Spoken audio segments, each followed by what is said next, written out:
એ તો આવી જા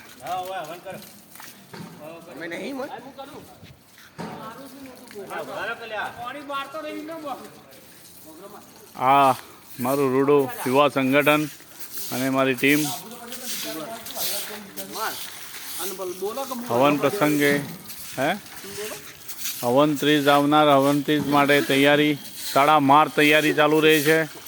આ બાજુ માતાજીનો રથ સફાઈ થઈ ગઈ છે, મંદિરની સફાઈ થઈ રહી છે. આ સંગઠનની ટીમ